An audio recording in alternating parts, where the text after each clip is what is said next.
오늘은 너희의 하나님을 보라 하는 제목으로 은혜를 받으려고 합니다. 초등학생을 둔 어느 아버지가 퇴근해서 집에 오니까 아들 친구들이 놀러와서 같이 놀고 있었습니다. 아들 친구들이 이제 노는 얘기를 가만히 방에서 들으니까 한 아이가 신문을 보더니 야, 이 가수 우리 아빠랑 잘 알아. 그래서 텔레비에도 자주 나오고 그래서 나도 안다. 이렇게 자랑을 하니까 또 한 친구에는 우리 아빠는 며칠 전에 대통령을 만났어. 그래서 우리 대통령 나 잘 안다. 그러는데 아들 차례가 되어서 이제 아들이 무슨 말을 하나. 자신을 보니까 자신은 그냥 교회의 평범한 집사님이었고 또 회사 생활을 하는 평범한 샐러리맨이었는데 우리 아들이 자랑할 만한 사람을 만난 적이 없었습니다. 그런데 이 아들이 야, 우리 아빠는 하나님하고 친해. 그래서 우리 집에는 성경책도 많고 찬송가도 많아. 그 소리를 듣는데 이 집사님은 눈물을 흘렸대요. 왜냐하면 자기는 평범한 회사원이었지만 아들이 볼 때에는 하나님 앞에 하나님과 아주 친하게 보였기 때문에 친구들에게 우리 아빠는 하나님과 친해. 이렇게 얘기를 하는 것에 대해서 감동을 받았다는 거예요. 믿음은 아름다운 동행이라고 하는 책을 보면 인생이 절름발이 같은데 하나님을 만나서 하나님의 도움을 받으니까 하나님과 함께하는 여행이 되어지니까 온전하게 걸을 수 있다. 우리의 목적이 하나님과 복복을 같이 하여서 하나님의 목적을 향해 가고 있다고 하는 존재라고 하는 말을 썼습니다. 우리가 구약 성경을 보면 하나님과 동행한다, 여행한다 이런 단어가 1500번이나 나옵니다. 오늘 말씀을 보면 하나님을 바라보며 하나님과 동행함으로 하나님께서 은혜를 베푸시니까 이스라엘이 바벨론의 포로로 끌려갔지만 하나님께서 그들을 해방시켜 주시고 또 너희들이 하나님을 섬기게 되면서 사람들이 너희들을 통하여서 하나님의 영광을 보게 될 것이라고 말씀하시고 다시 말하면 더 나아가서는 예수 그리스도의 십자가의 그 구속의 은혜를 통해서 거룩하신 하나님의 영광을 볼 것이고 예수님이 이 땅에 오실 때에 너희가 하나님의 찬란한 영광을 보게 될 것이라고 하는 예언의 말씀입니다. 바벨론으로 끌려간 그 유다 백성들이 바벨론 사람들에 대한 위축감으로 인하여서 그들은 완전히 밑바닥에 깔려있는 듯한 그런 생각 때문에 힘들어하는 그 백성들에게 하나님께서는 모든 육체가 풀이고 모든 아름다운 꽃과 같이 시들어가는 인생이라고 말씀하시고 있으면서 그 풀은 마르고 꽃은 시드나 하나님의 말씀은 영원히 쓰리라고 하는 말씀이 오늘 본문의 말씀이에요. 하나님의 말씀은 예수 그리스도가 이 땅에 오셔서 우리의 죄를 대신하여서 십자가를 지시고 죄를 속하여서 구원하시는 것을 믿는 자마다 영원한 생명을 얻지만 하나님의 아들 예수님의 그 십자가의 보혈의 피를 믿지 않는 자는 심판을 받게 될 것이라고 오늘 말씀하시고 있어요. 하나님의 말씀의 약속은 변함이 없는데 그거는 구원받게 하시는 예수님의 십자가의 그 사랑의 그 말씀은 영원하셔서 우리에게 영생을 주신다고 하는 말씀이 바로 하나님의 말씀이에요. 하나님께서 말씀하시면 그 말씀은 반드시 이루시는 하나님이시라고 하는 사실이죠. 그래서 우리 성도들이 구원의 약속을 받고 그 말씀으로 굳게 서는 믿음 생활을 해야 되고, 주님 오시는 날에 우리는 상받음이 있는 믿음의 삶으로 살아나가라고 말씀하시고 있어요. 하나님은 말씀으로 천지를 창조하시고 말씀이 하나님이시다. 요한복음 1장 1절에 말씀하시고 있어요. 요한복음 15장을 보면 포도나무의 비유가 나오죠. 아버지는 농부시고 예수님은 포도나무이고 너희는 가지고, 너희가 내 안에 붙어 있으면 많은 열매를 맺고 나한테서 떨어져 나가면 너희가 말라서 불타 없어진다고 말씀하시고 있지요. 예수님은 큰 자가 되려면 섬기는 자가 되라고 말씀하시고 있어요. 그래서 예수님은 마가복음 10장 45절 말씀에 보면 내가 세상에 온 것은 섬김을 받으려 함이 아니요 도리어 섬기려 하고 자기 목숨을 많은 사람의 대속물로 주려 함이라냐 말씀하시고 있어요. 하나님이 창조하신 나무는 땅에서 나무 줄기가 다 올라와요. 그 줄기에서 첫 번째 나뭇가지가 나옵니다. 그리고 두 번째 나뭇가지가 나옵니다. 처음 나온 나뭇가지가 맨 밑에 있어요. 그리고 새로 나온 나뭇가지가 맨 위로 올라갑니다. 만약에 처음 나온 나뭇가지가 맨 위로 올라가면 그 나무는 무게 때문에 꺾여져서 부러져요. 근데 하나님이 창조한 모든 나무는 보면 첫 번째 나온 나뭇가지는 맨 밑에서 있고 새로 나온 나뭇가지는 맨 위에 가서 있는 것을 볼 수가 있습니다. 근데 맨 위에 그 맨 처음 나온 나뭇가지가 두 번째 나온 나뭇가지한테 야, 내가 위로 올라가야 돼. 먼저 나왔으니까. 그러면서 밑으로 내려가라고 하지 않아요. 세상의 조직은 금방 많이 쓴 것 같은데 어느 순간에 무너져요. 보면은 좀 길고 짧고의 답이지만 어떤 조직이든지 요즘같이 급변하는 사회 속에서는 어떻게 될지를 누구는 모르잖아요.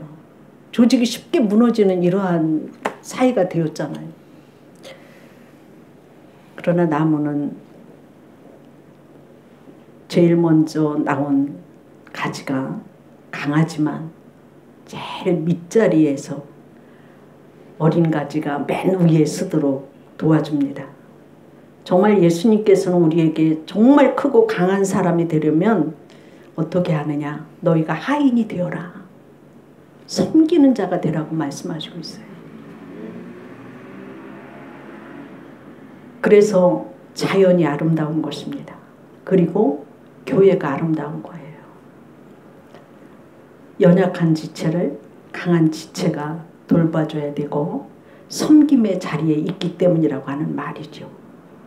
예수님도 십자가 지실 때 가장 낮은 자리에서 가시관을 쓰시고 조롱받고 침뱉음을 당하고 모욕을 당하시고 십자가에서 못을 박혀주심으로 인하여서 우리가 그 예수님의 그 순환의 그 십자가를 묵묵히 걸어가셔서 하나님의 뜻을 이루었기 때문에 우리가 구원을 받지 않았습니까? 우리가 오늘 하나님의 말씀은 영원하리라고 말씀하신 것은 주의 구원의 말씀이 영원하다고 말씀하시고 있는 거예요. 그 영원한 그 하나님의 말씀은 바로 하나님이 영원하시고 하나님의 말씀이 영원하고 하나님의 말씀을 듣고 행하는 자가 영원하다고 말씀하시고 있어요. 여러분은 영원한 하나님의 말씀을, 영원한 하나님을 바라보고 하나님의 말씀을 뜻대로 살아가는 여러분들이 되어져서 주님을 바라보는 믿음 더하시기를 주의 이름으로 축원합니다. 두 번째로 보면 아름다운 소식을 큰 소리로 외치라고 말씀하시고 있어요. 복음의 소식을 전하는 자에게 상급이 있다고 말씀하시고 있어요. 복음을 전하다가 낙심하지 말고 전하시기를 주의 이름으로 축원합니다. 예수 그리스도를 아는 은혜, 또 주님의 말씀을 이해하는 은사, 또 하나님의 말씀대로 어둠의 세계에서 살아가는 용기를 낼 수 있는 은사, 모든 것이 하나님께로부터 오기 때문이라고 하는 사실이에요. 우리가 예수 그리스도를 믿는 그리스도인답게 사는 은사, 빛들의 아버지가 다 내려주신다고 하는 말이죠. 그래서 우리는 진리의 말씀으로 예수님이 우리를 낳으셨기 때문에 우리가 복음을 증거하는 삶을 살아야 된다고 하는 사실이지요. 은혜가 더 크다고 하는 책을 보면 1921년에 스웨덴에서 아프리카 콩고로 파송된 선교사 부부 얘기가 나와요. 그러니까 1920년대니까 굉장히 오래된 얘기죠. 그때 스웨덴에서 선교사 부부가 아프리카 콩고로 떠났는데 어느 부족을 찾아갔는데 부족이 받아들이지를 않는 거였어요. 그래서 부족이 살고 있는 동네에서 1.5km 떨어진 곳에 가서 이제 집을 얻어서 사는데 가서 보니까 자기 말고 다른 선교사 부부가 와서 있는 거였어요. 근데 정말 몇 년 동안 열심히 복음을 전했지만 한 명도 예수를 믿는 사람이 없었어요. 그러니까 그 먼저 와 있던 선교사님은 그냥 본국으로 들어갔어요. 그런데 이 나중에 들어간 그 선교사님은 그 자리에서 선교를 몇 년간 했는데 딱 구원받은 게 누구냐면 자기 집에 음식을 배달해준 어린 소년이 한 명 있었어요. 근데 그 음식을 배달해주는 그 소년에게 복음을 전해서 예수님을 믿었어요. 그런데 그 부부가 아기를 갖게 되었고 이제 그 아기를 가진 그 어머니가 풍토병에 걸려서 아기를 낳다가 죽었어요, 엄마가. 근데 그 아기 이름이 아기였어요. 그 아기를 이제 이 선교사가 키울 수가 없으니까 선교 본부에 찾아가서 내가 이 아기를 어떻게 키울 수가 없다. 재정적으로도 그렇고 환경적으로도 그러니까 이 아기를 선교국에서 키워줬으면 좋겠다. 그래서 아기를 맡겼어요. 근데 아기를 맡겼는데 이 선교사님 마음에는 굉장히 상처가 깊었어요. 내가 하나님 일하러 왔는데 한 명도 예수를 안 믿고 또 사랑하는 아내까지도 아기를 낳다가 죽고 아기를 키울 수가 없어서 또 선교부에다 갖다가 맡기는 이러한 그 상처를 안고 본국으로 돌아갔어요. 그러니까 본국으로 돌아가서도 그가 마음의 상처가 너무 깊어서 항상 그의 입에서 말하는 것이 하나님이 내 인생을 망쳐버렸어.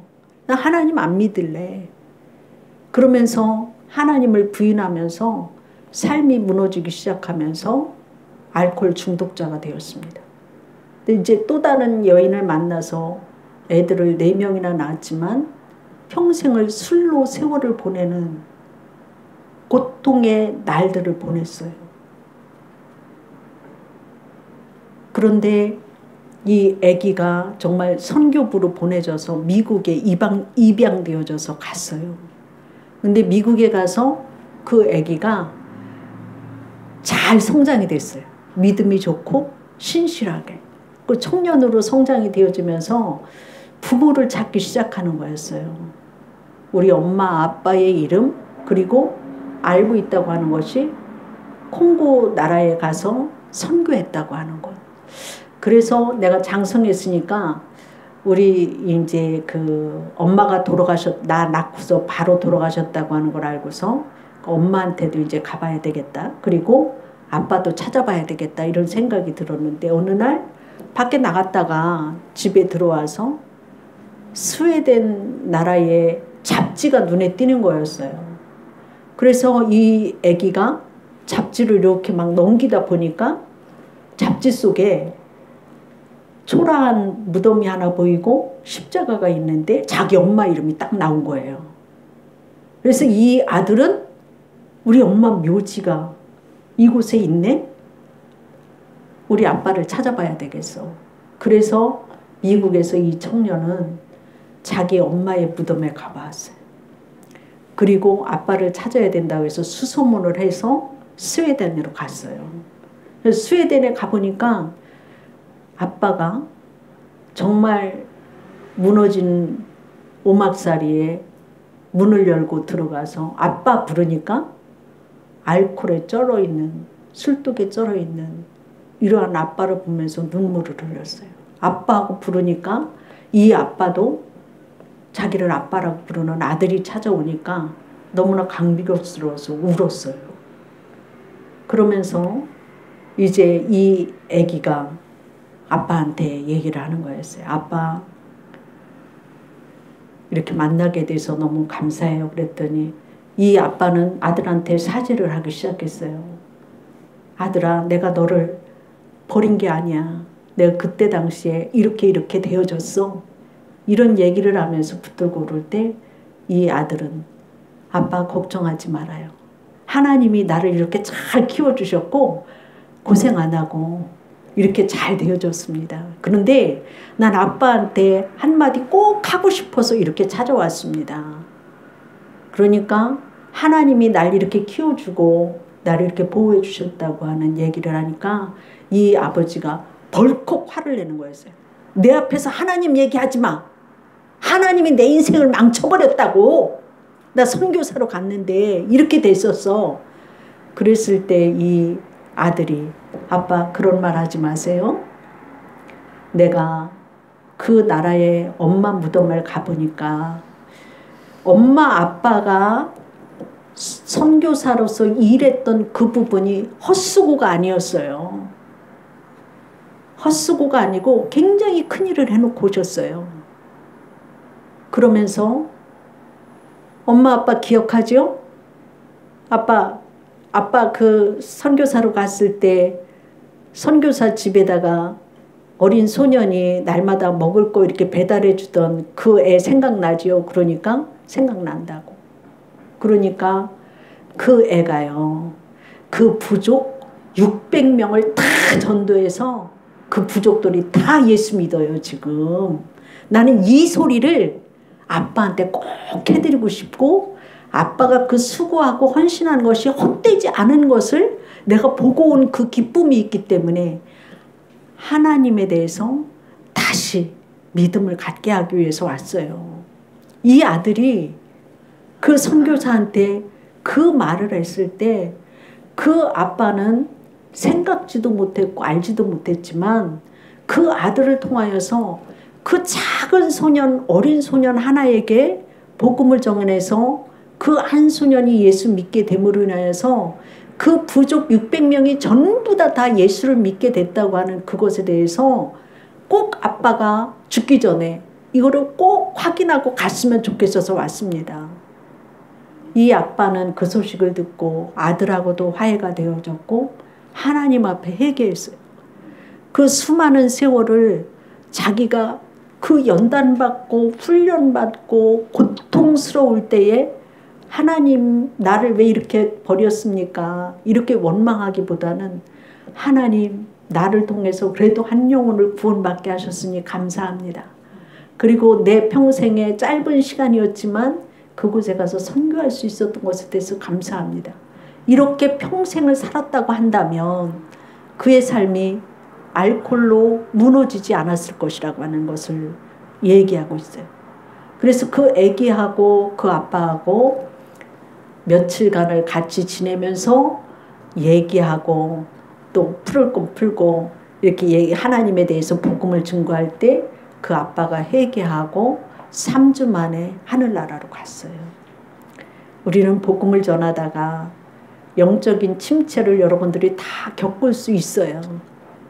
때때로는 하나님에 대해서 내 입술이나 내 마음에서 믿음이 떨어질 때도 있고, 또 여러분이 낙심될 때도 있고 연약해질 때도 있고, 그렇지만 오늘 주님이 내가 너희를 사랑해서 목자 되신 예수님을 보내심고, 그 목자 되신 예수님이 여러분을 안으시고 여러분에게 은혜를 내려주시고 여호와의 구원을 외치도록 인도하신다고 말씀하시고 있습니다. 여러분, 우리가 믿음 갖고 하나님의 어루만지심을 또 한 번 느끼고 여러분의 심령을 어루만지셔서 삶을 하나님이 만져주심으로 인해서 다시 일어섬으로 하나님의 아름다운 소식을 소리 높여 전하는 삶이 되기를 주의 이름으로 축원합니다. 기도하겠습니다. 하나님 감사합니다. 오늘도 저희들에게 하나님의 말씀은 영원하다고 말씀하시고 있는 이것이 예수 그리스도를 믿음으로 인해서 구원받는 이 복음의 진리가 영원하다고 말씀하시고 있습니다. 이 복음을 너희가 소리 높여 외치라고 말씀하시고 있습니다. 아버지 하나님, 예수님이 이 땅에 오셔서 우리를 구속해 주신 그 큰 은혜를 받은 자로서 주의 구원을 소리 높여 외칠 수 있는 저희들의 믿음 되어지게 하여 주시옵시고, 우리가 영적인 침체에서 벗어나게 하여 주시어서 목자 되신 주님 바라보고 다시 일어설 수 있는 삶이 되어지기를 원합니다. 인간이 보는 눈이 아닌 하나님 앞에 내가 쓰임받는 그 삶을 통하여서 하나님의 이름이 높아지고 하나님의 구원을 터퍼뜨리고 하나님의 일하심을 볼 수 있게 하여 주시옵소서. 아버지 하나님, 우리가 영적인 침체를 벗어나서 하나님의 어루만지심으로 우리의 심령이 다시 성령으로 충만해지게 하여 주시옵시고 회복시켜 주시옵시고 힘을 얻게 하여 주시어서 주의 구원을 만방에 전하는 교회 되어지게 하여 주시고 우리들 되어질 수 있도록 인도하여 주옵소서. 감사하며 예수님 이름으로 기도드리옵나이다. 아멘.